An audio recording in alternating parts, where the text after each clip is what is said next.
Hi everyone. Tonight's bedtime story is called God Gave Us Christmas. Mama, little cub asked one night, who invented Christmas? Was it Santa? No, Mama Bear said, God invented Christmas. God gave us Christmas. Is God more important than Santa? Oh yes, much more important, Mama said with a smile. The next morning, little cub sleepily climbed into her lap. Can we go find Santa, Mama? He lives round here someplace, I think. Santa's hard to find, said Mama, but we can go find God. God is everywhere. Yahoo, cried little cub. I didn't know we could find God. Oh yes, Mama said, we can always find God. Little cub looked over her shoulder and whispered, can we leave them at home? Yes, Papa will watch the little ones. You and I can go alone. We will go find God. I will see how he gave us Christmas. Yes, little cub, you shall see how God gave us Christmas. The next morning, little cub and Mama filled their packs, kissed their family goodbye, and set off to find God and see how he gave them Christmas. They walked to the top of one mountain and down the next and up another mountain where they set up camp. Little cub was so tired that she went right to sleep, but Mama nudged her while it was still dark. Mama, why are you waking me up? Because it's God, little cub. Come see. What is that? Little cub asked in wonder as she watched the dancing lights in the sky. That is God at work, little cub. He sent his only son as a baby so that we would know light from dark. Jesus is the light of the world. Jesus is how God gave us Christmas. The next day they arrived at a huge lake. All at once, with a mighty roar, a chunk of ice cut away from the cliff and fell into the sea.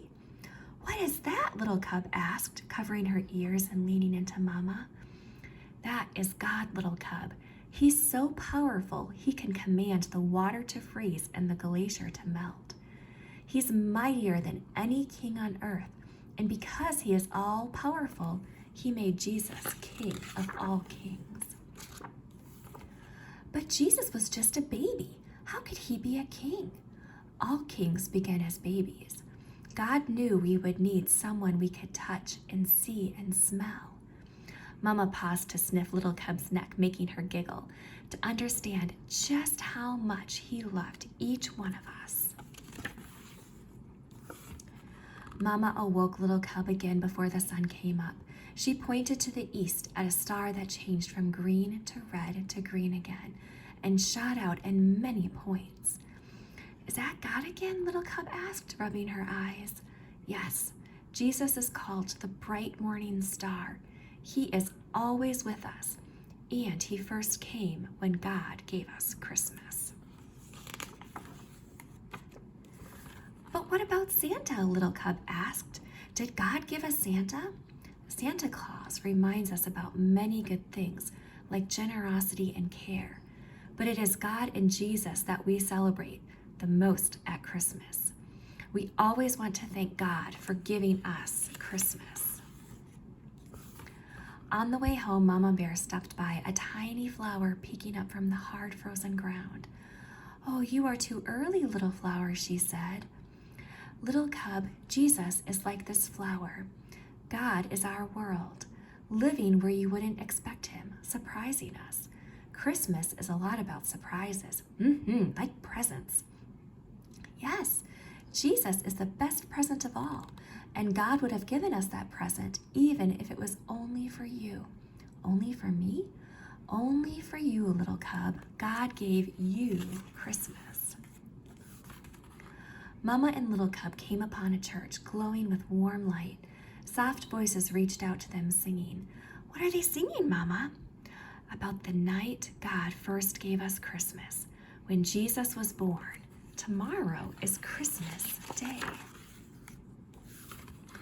Would Jesus have come for mean old Maggie the Moose or grumpy old Frankie the Fox? Little Cub whispered. Maggie, Frankie, any of us. Jesus is a present for everyone, grumpy or happy, mean or kind. God gave all of us Christmas.